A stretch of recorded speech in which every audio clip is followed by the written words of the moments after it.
séance sur la physiologie végétale confinée, mais pas déconfite. Aujourd'hui donc vous allez faire une séance de manipulation qui concerne l'étude du potentiel hydrique chez des tissus végétaux.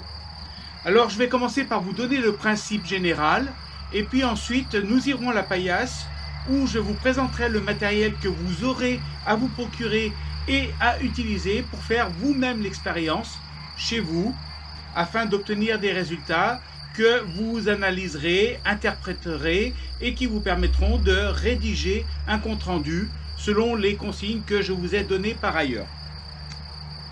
Aujourd'hui donc, c'est la séance qui vise à étudier le potentiel hydrique de tissus végétaux. Alors le plus simple, quand on le peut bien sûr, c'est d'utiliser un osmomètre. Un osmomètre, mais ça tombe pas du ciel, vous n'en aurez pas chez vous, j'en ai même pas au laboratoire, donc on va essayer de se débrouiller autrement. Et un principe très connu consiste à essayer de plonger un tissu végétal dont on veut connaître le potentiel hydrique, c'est-à-dire la force avec laquelle l'eau est retenue par les cellules, plonger donc un tissu végétal dans une solution dont on connaît le potentiel osmotique. Et l'on va rechercher la solution pour laquelle il y a une équivalence entre le potentiel osmotique et le potentiel hydrique. Ce qui nous permettra, évidemment, par déduction, de pouvoir ensuite connaître relativement précisément le potentiel hydrique. Alors, plonger des cellules végétales dans une solution, c'est bien. Encore faut-il que le soluté soit choisi correctement. C'est ce que l'on fera à la paillasse, je vous expliquerai pourquoi. Quant au solvant, ben ma foi, c'est pas compliqué. Il n'y en a qu'un seul possible. Pour les plantes, le solvant le plus communément admis, c'est évidemment l'eau.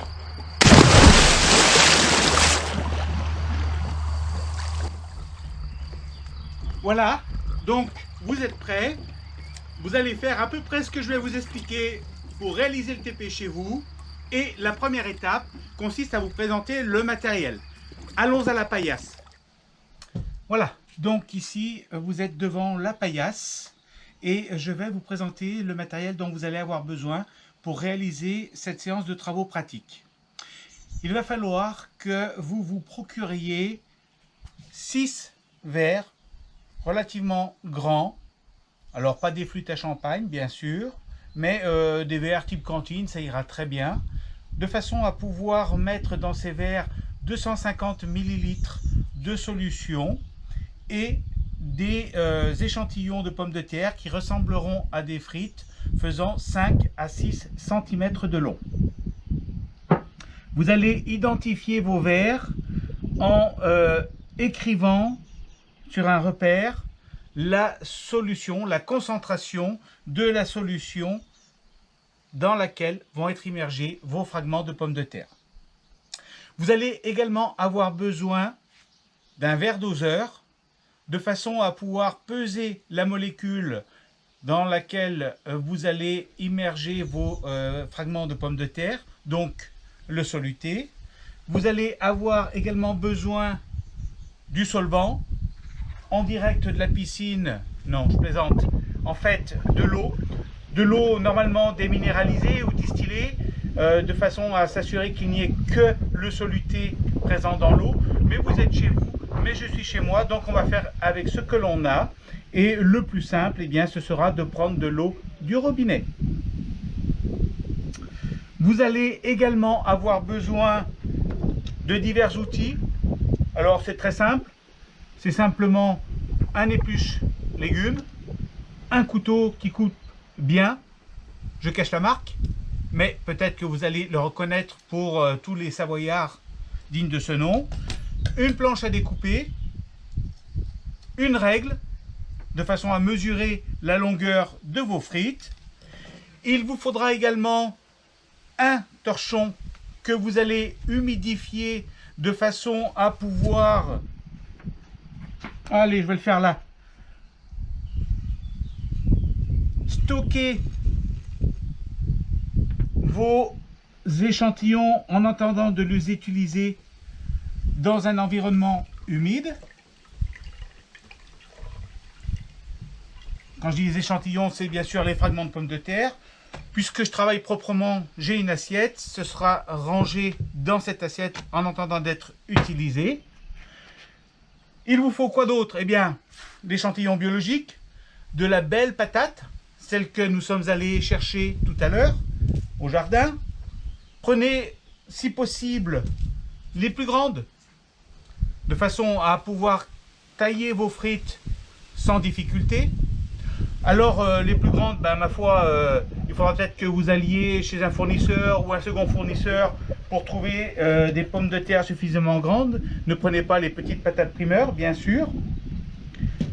Il va vous falloir, puisque vous allez immerger vos fragments dans les différentes solutions pendant des temps bien définis de 30 minutes, avant de les ressortir, de les mesurer, puis de les immerger de nouveau et laisser incuber de nouveau 30 minutes, eh bien, il va falloir que vous ayez à votre disposition un chronomètre des familles, celui qui sera suffisamment précis, ne se trompera pas et vous avertira lorsque les 30 minutes sont écoulées pour procéder à la mesure de la longueur de vos échantillons. Enfin, reste le choix du soluté. En réalité, vous n'avez pas beaucoup de choix. Vous allez devoir prendre, je vais essayer de vous faire deviner, vous allez devoir prendre le sac qui va bien, et il va bien pourquoi? Parce que c'est un sac à rose. Alors, c'est un jeu de mots très facile, pas forcément très bon. Le soluté, vous l'aurez compris, c'est du saccharose. Où est-ce que vous allez pouvoir vous procurer du saccharose? Ben moi, ça va être facile. Je vais le prendre sous la table, sous la paillasse, pardon. Le saccharose, c'est ça. Du sucre de betterave, 100% saccharose. Donc vous voyez que quelques patates, des verres, du saccharose, un couteau et un verre doseur, vous devriez pouvoir trouver ce matériel facilement pour faire votre séance de travaux pratiques. Maintenant, je vais vous montrer comment procéder. La première chose à réaliser consiste à préparer les différentes solutions de saccharose. Et pour ceci, il va falloir que vous fassiez appel à vos notions de base de chimie. Notion de base de chimie, ça veut dire que il va falloir connaître le poids moléculaire du saccharose. Alors, vous pouvez demander à votre ami Google. Le poids moléculaire du saccharose, c'est 342 grammes. Une mole pèse 342 grammes. Je vais mettre une mole dans 1 litre d'eau et donc je vais préparer une solution mère qui sera 1 molaire, c'est-à-dire que je vais mettre 342 grammes de sucre en poudre de saccharose dans 1 litre d'eau. Alors, pour faire ceci, eh bien, ma foi, je vais utiliser le verre doseur. Et celui-ci, il va bien. Quand vous choisissez votre verre doseur, prenez un verre doseur dans lequel vous allez trouver sucre, les poids de sucre, et liquide, les volumes. Donc, 342 grammes, je ne l'ai pas, bien sûr, dans ce verre doseur, mais j'ai 350 grammes. Et finalement, vous ferez le calcul par vous-même, mais finalement, si on utilise 350 grammes au lieu de 342 grammes, eh bien, on va arriver à une solution 1,02 mol par litre. Donc, on va estimer que c'est 1 mol par litre. Et donc, je vais préparer 350 grammes de sucre.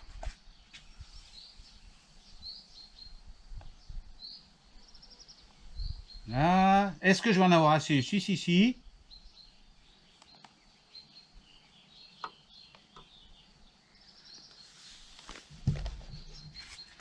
Voilà, 350 grammes de sucre. Ces 350 grammes, je vais les mettre dans 1 litre d'eau. Malheur. Comment vais-je faire? Eh bien, je vais vider ma carafe. Voilà. On va arroser derrière. Je mets le sucre dans la carafe.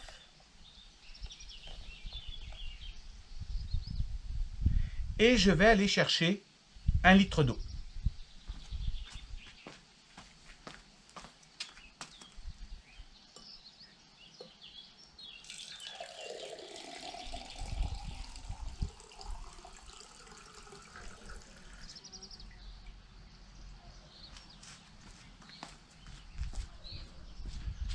Voici un demi-litre.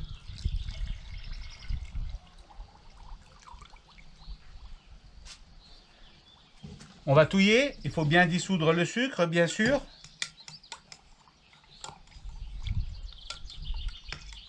Vous allez voir que on va arriver à une sacrée mélasse. Je vais chercher encore un demi-litre.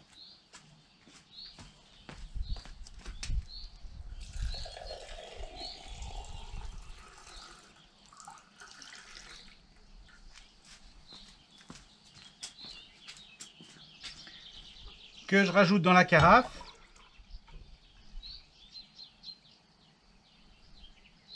Pile poil.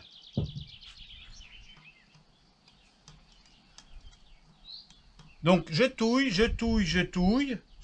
Et je vais touiller régulièrement. En essayant de ne pas faire déborder. Je vais en avoir besoin tout à l'heure. Donc je le conserve à proximité. La première solution, en fait, c'est une solution zéro molaire, c'est-à-dire de l'eau pure, sans saccharose. Je vais remplir donc ce verre directement au robinet. Voilà qui est fait.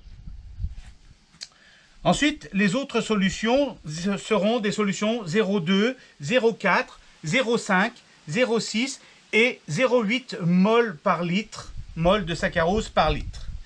Donc il va falloir que, à partir de cette solution mère qui fait 1 mol par litre, je procède à des dilutions. J'ai mesuré les volumes de mes verres et ils font un peu moins de 250 millilitres.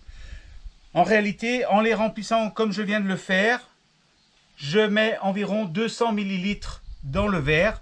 200 millilitres dans le verre. Sachant que je vais immerger 3 frites dans le verre, ça va faire augmenter le niveau du liquide et ça ne devrait pas déborder.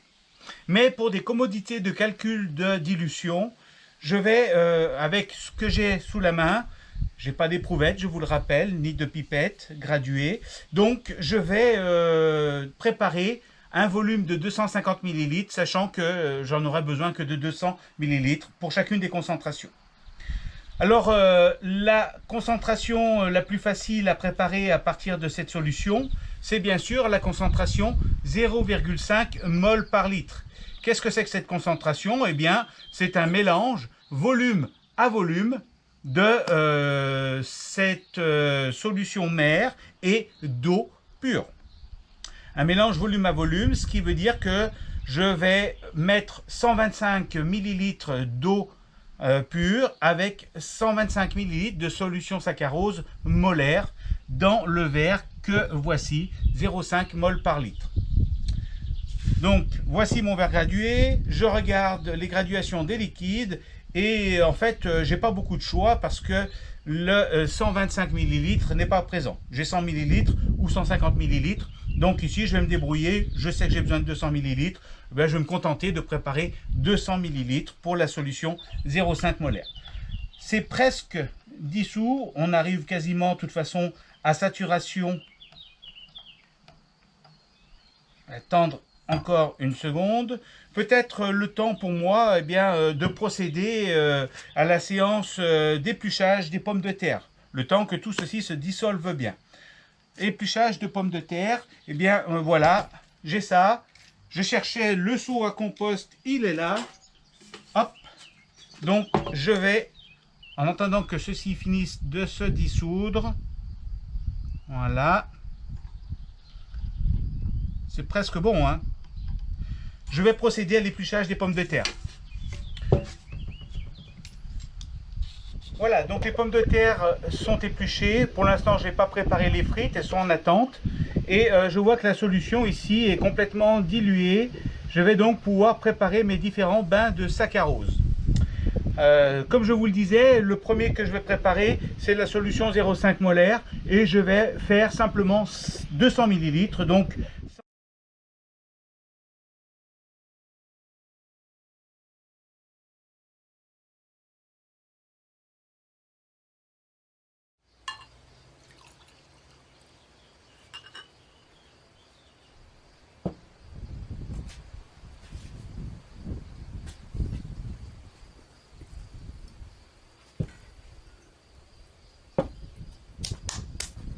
les solutions sont là en attente de recevoir les frites et je vais justement préparer ces frites. Je vais faire 3 réplicas par bain, donc je vais avoir un besoin de 3 x 6, 18 frites mesurant environ 5 cm. Donc c'est la première chose que je vais faire, préparer ces frites dans ces grosses patates, grosses tartuffeles.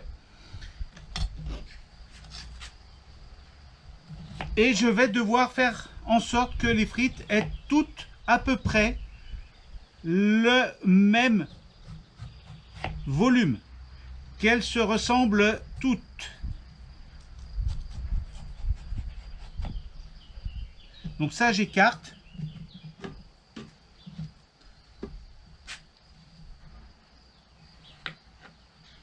Et voici donc la première tranche dans laquelle je vais faire des frites. Un petit centimètre d'épaisseur.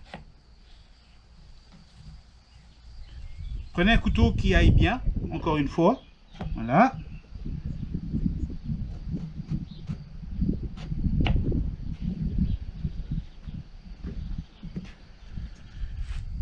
Là, ça fait 10 cm. 10 cm, parfait. Je vais éliminer là. Éliminer la tranche. Pareil ici.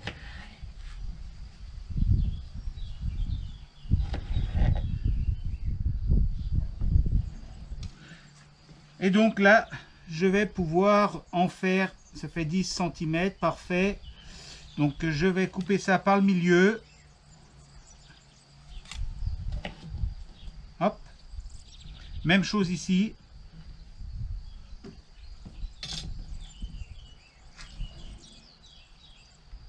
Bon, c'est pas de la pharmacie non plus, hein. C'est pas à quelques millimètres près. Là, je vais quand même éliminer ça. Voilà.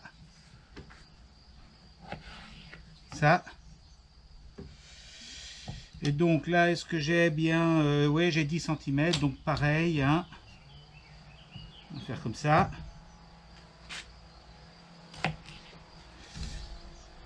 Et donc ici, je vais faire 1, 2, 3, 4.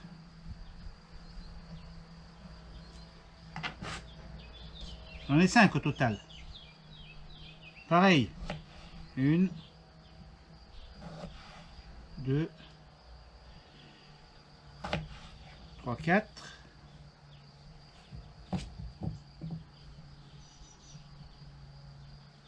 5 et 4, 9.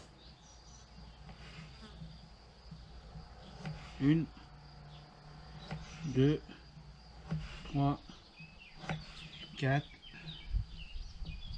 Donc j'en ai de nouveau 5, 14. 1, 2, 3, 4, 5. Voilà, donc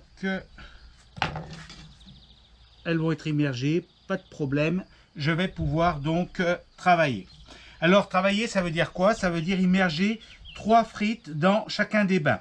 Et pour immerger 3 frites, et ensuite suivre leur rapetissement ou leur allongement au fil de l'incubation, il faut que je puisse les identifier les unes par rapport aux autres. C'est la raison pour laquelle je vais systématiquement sur une arête, eh bien, faire une encoche ou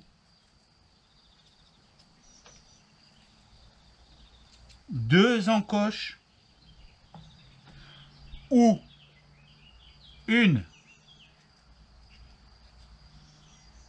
2 et 3 encoches. Voilà donc un premier lot de frites qui sera immergé. Je mettrai le chronomètre, donc pour l'instant je vais les stocker là, à part.